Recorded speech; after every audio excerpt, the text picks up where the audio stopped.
So I gotta go back to PCC. God, what is wrong with that? It's really better than my computer. I had a whole bunch of Oh yeah, it's So bleeding on it. I don't And it keeps on going to this wrong PCC computer. Actually, computer. I've never. No, what are you doing? All the green pieces are going up. No, I'm just gonna close everything. No. Life-saving, life-changing event they want to share, or that they think their friends should share with us.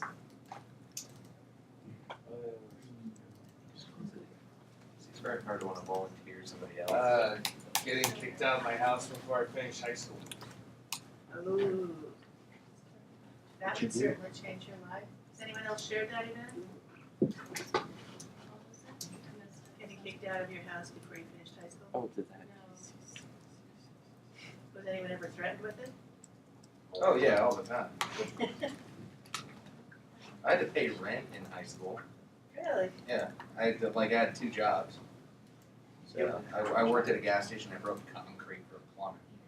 So you could lay pipes, and not in the laying pipe in window kind of way. Like you actually had to lay pipes, and that was a lot of fun. I bet it was. Sure it was.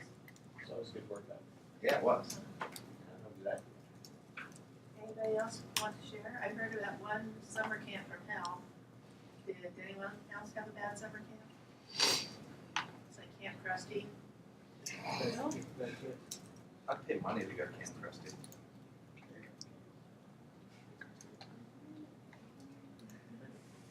So, what I love is how the nice little roar of conversation here shuts down as soon as I ask them to share.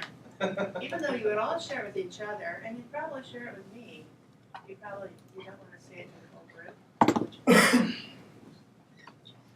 It's much easier to stare out 3 people than to stare down 19, 20.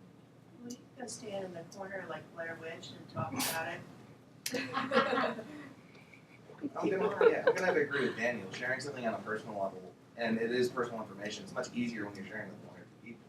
If you broadcast it as a message, then it becomes a big thing. Unless you don't see their faces, then it's called Facebook. Then it's called Facebook. Isn't that ironic? I'm gonna like that. Well, So, do you think it's easier to share the experience once you put it into writing? And it becomes more formalized and less raw?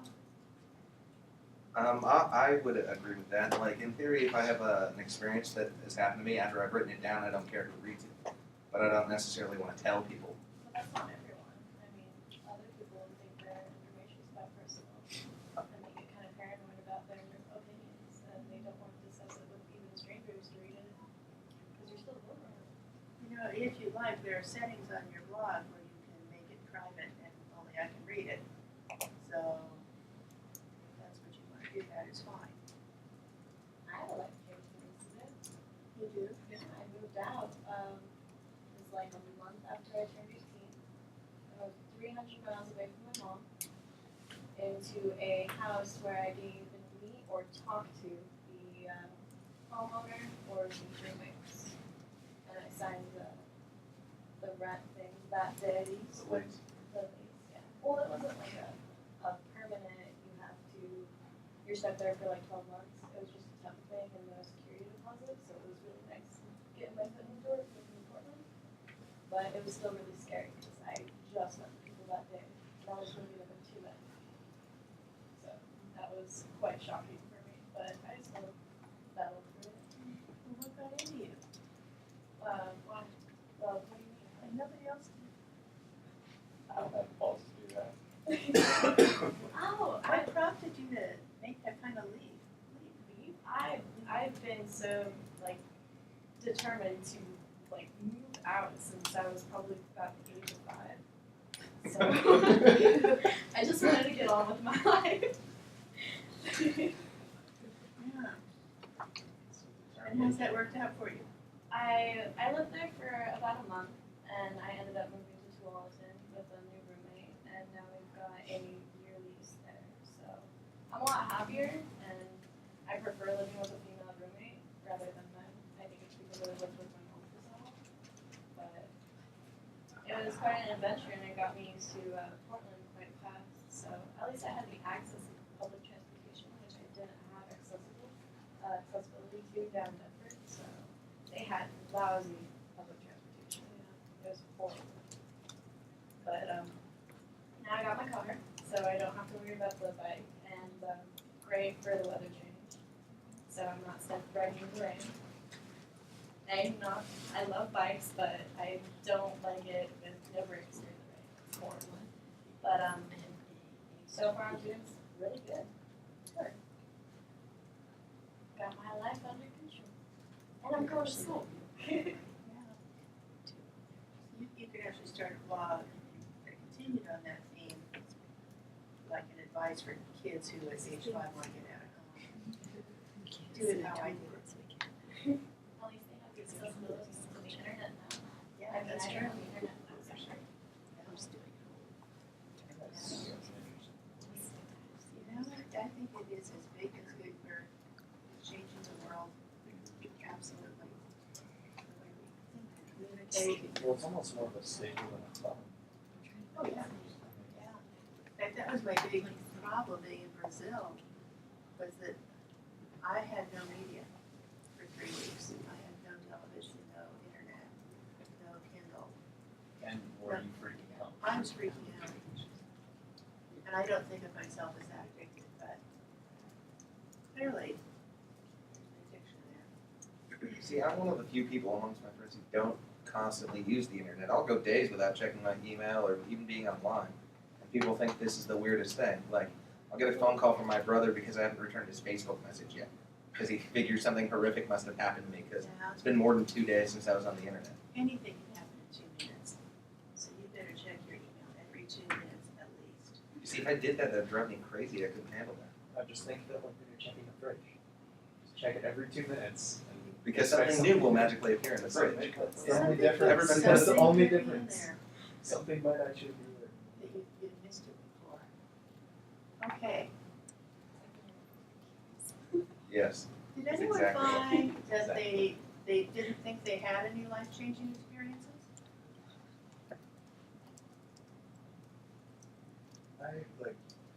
I had, I could write down 5 things that changed my life as it was at the time, but nothing that made me a different person. Because I'm 18, just out of high school, I'm not really even a full person yet. Well, hey, you are who you are at the moment. We're all kind of works in progress. When you become a full person. Never. 27. 27. I'll let you know when it happens. I'm older than you are, so I'll let you know. Hasn't happened yet. So now,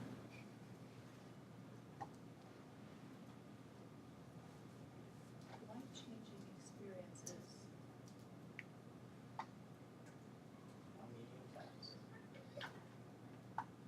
I think you should now make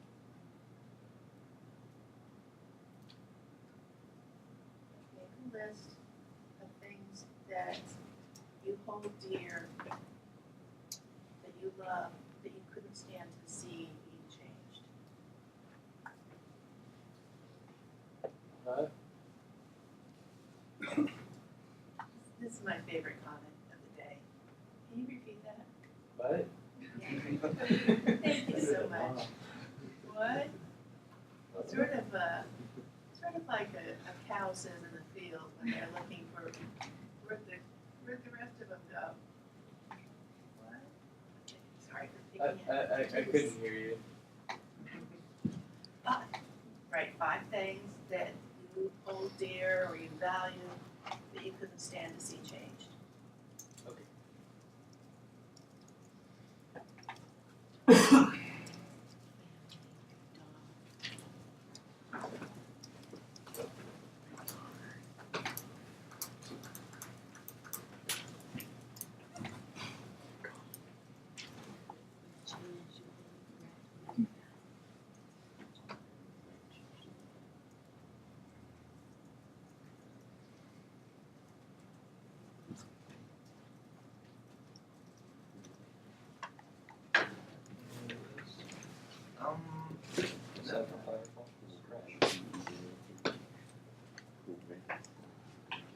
now.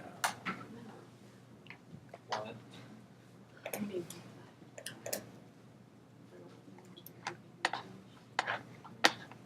This would have been much sort of having content never had before. And then I restarted it. Things you just don't want. You gotta What can you do? I mean, other than have the computer you're using eat itself. You might need to restart. Yeah. So, for one, I don't know, family, I guess? Family is an inevitable evolution of constantly changing relationships. Very true. I like the ideal of family, perhaps you don't want that change, but that's an abstract. Or something. Shh, I should shut up. No, it's okay.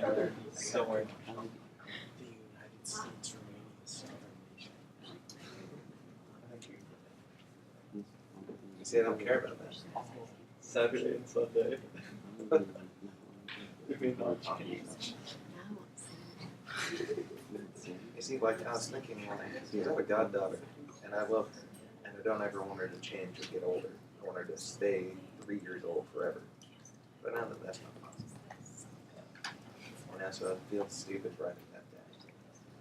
Well, I mean, how about the idea of family, like having their love? Yeah. Yeah, nobody wants the idea of love to change, I guess, but it does. Love is constantly in a state of flux.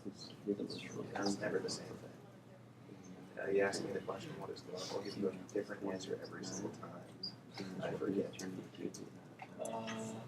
Yeah, I can't define that either. Too many definitions possible. Every single time you ask me the question, I'll give you a different answer depending on my mood. Or what I had for breakfast that day. Or what side of the day you woke up on, however many seminary school hours you were. Oh, so that's a fun place.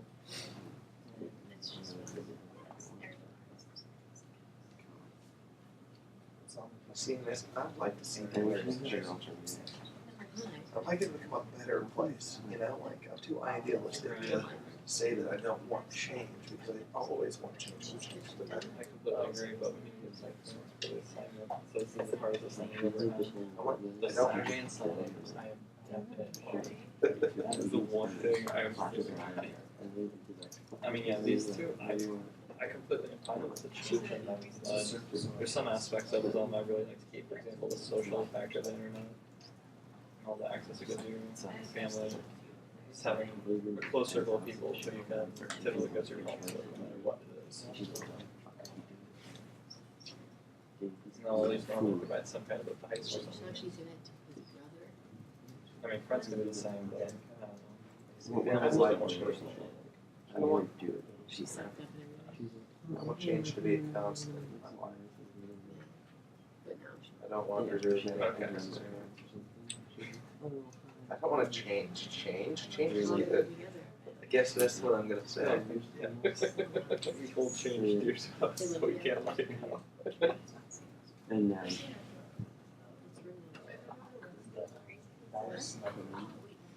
Okay. There we go. Big deal with dog. I love my puppy. I got it.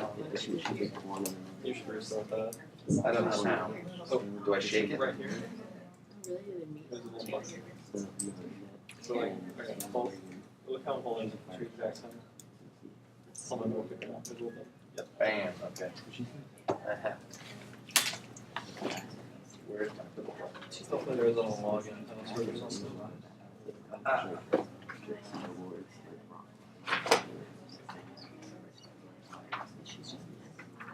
Aha.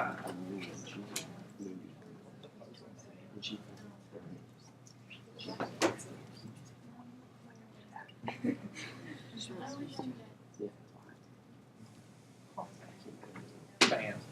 This is interesting here. Got it. Memory. I don't want memory to ever change. It's the one thing that I want to hold on to.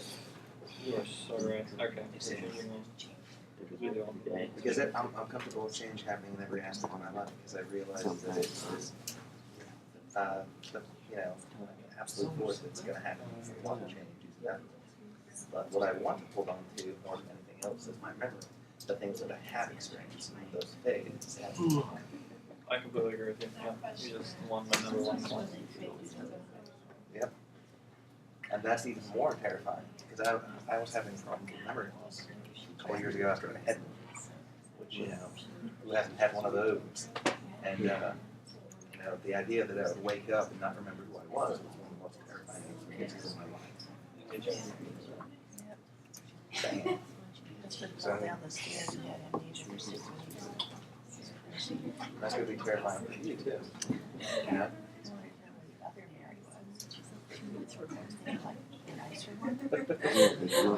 And that's going to be awkward.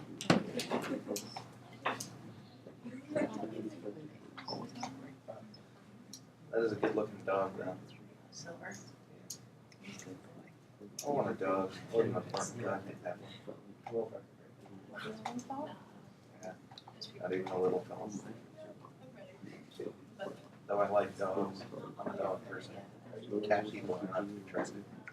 The cat's fine. I have a cat. You are not to be trusted. Her name is Koshka. Sounds like one of those real natural breakfast foods. It's just cat in Russian.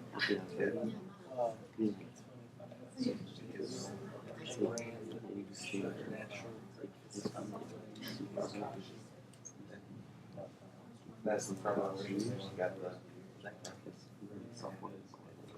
Nope.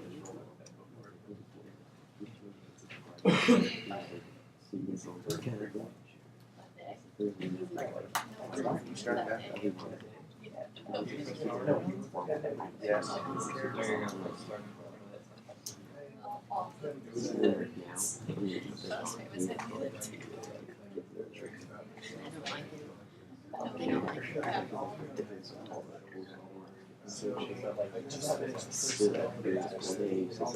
I get it. That's weird because my friend says he only sleeps more. I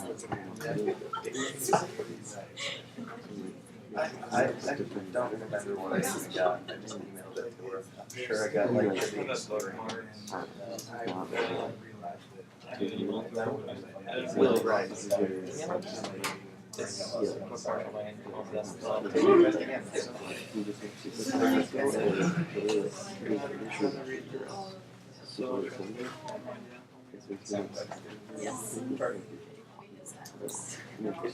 So while he's sitting there like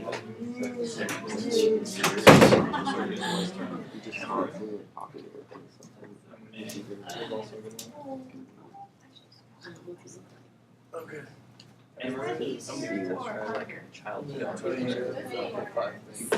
Do you think it's harder because you don't have things to value, or because the things you value are even more dangerous to share?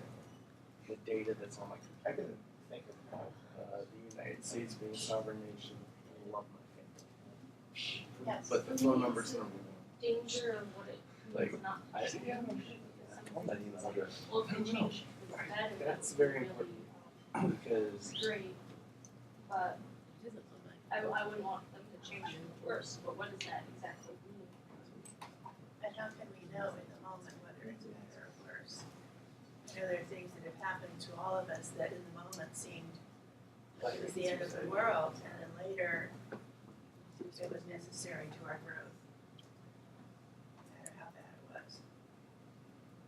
I know that if my mother had lived long enough to get to the age where she could have cell phones, there would have been no rest. And I miss her and I loved her, but with a cell phone, she would have been hell on wheels. Hello, Mom, what are you doing? Where are you? Why don't you come home for dinner? Well, you could cancel that. On and on and on. It would have been like that.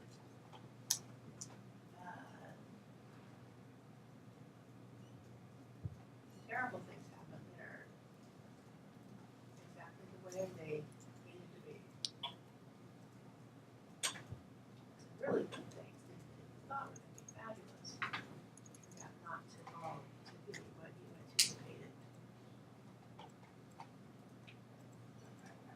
those things are the things that connect with readers because we all have them.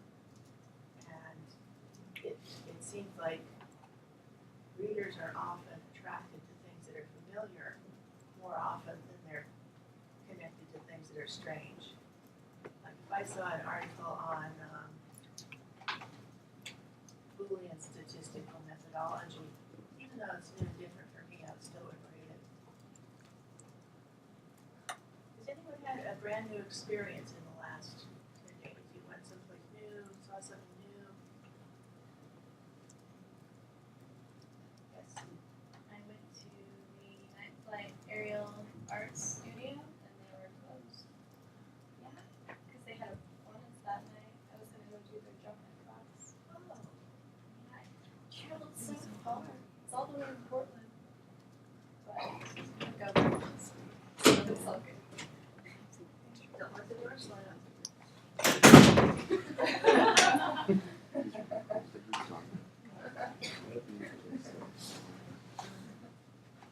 Call that.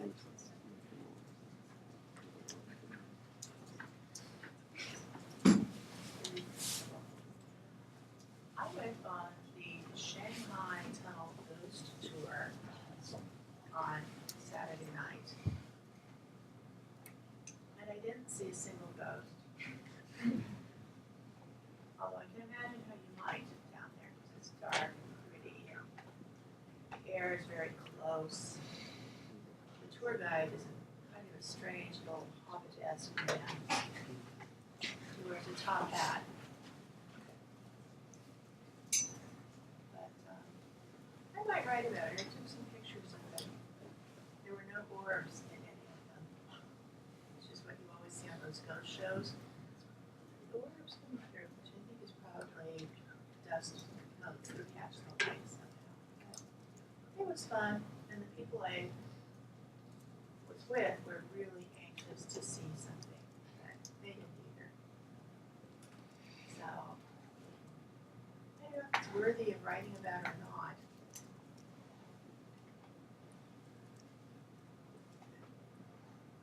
Writing about the history of something like Right, the history of that.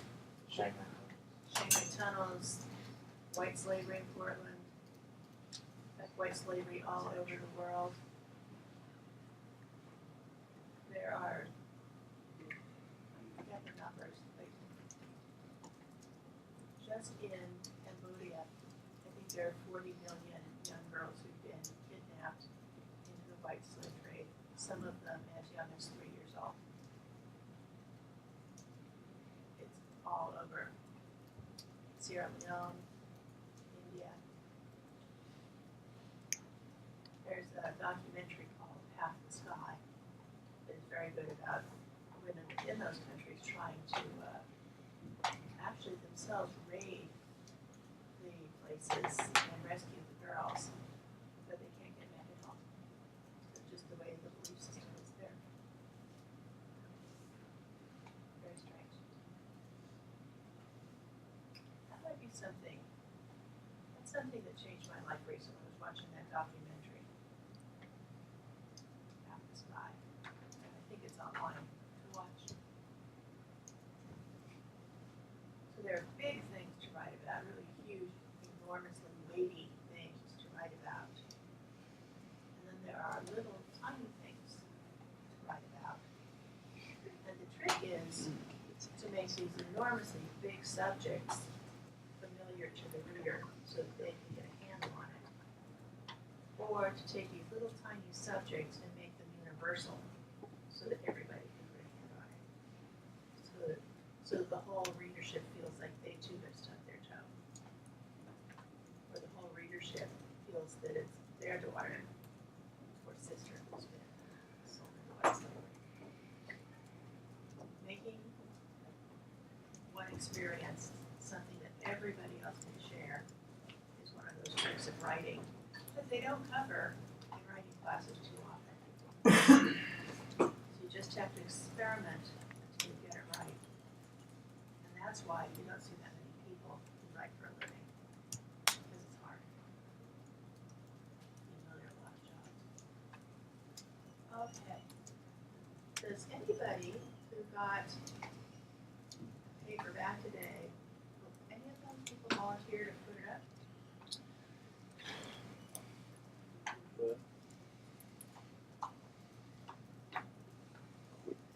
What do you mean get the paper back? Got her comments. Oh, okay. Let's see if I can. Yeah, it's not people, I don't believe in real paper anymore. It's germs on it.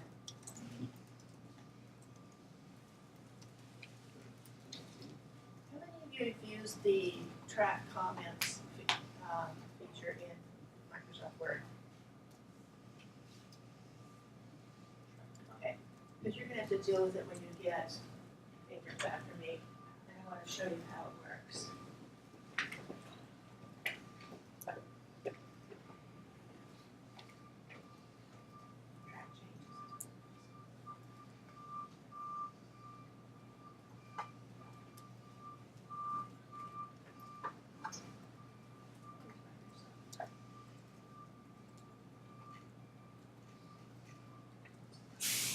It's the Kim Snap for documents that she emailed out.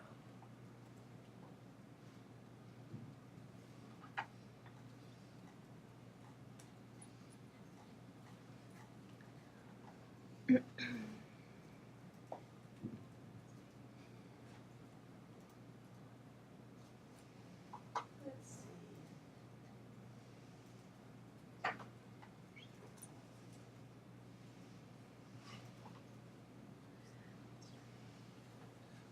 What does he have for about?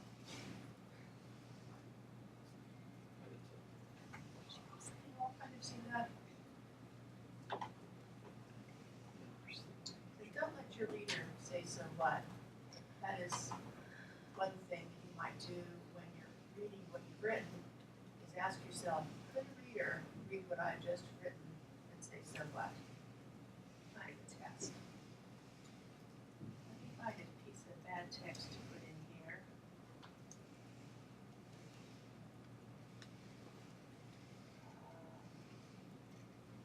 Let's go to Wikipedia.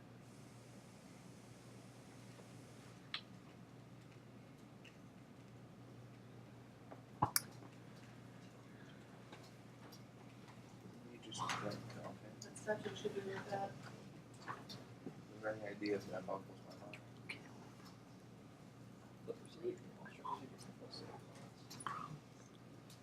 If I have caffeine, I'm literally out for days.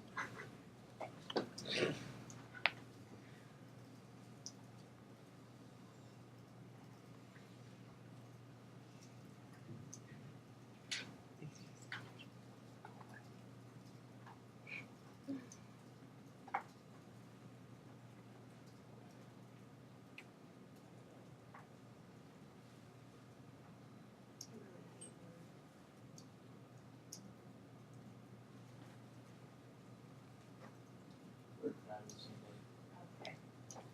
So let's say that this is something you guys have done that's going to make it more friendly. Debated the method of interactive and representational arguments. So let's say I want to put in a comment. And I say,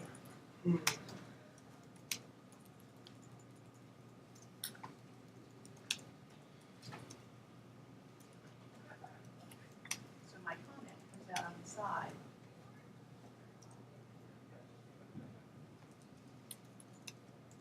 That's cool. Suppose I decide that I'm going to run a spell check.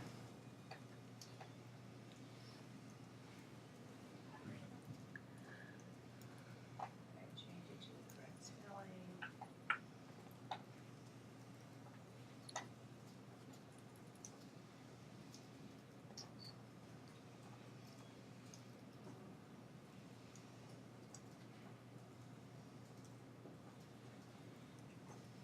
I forgot to turn on track changes.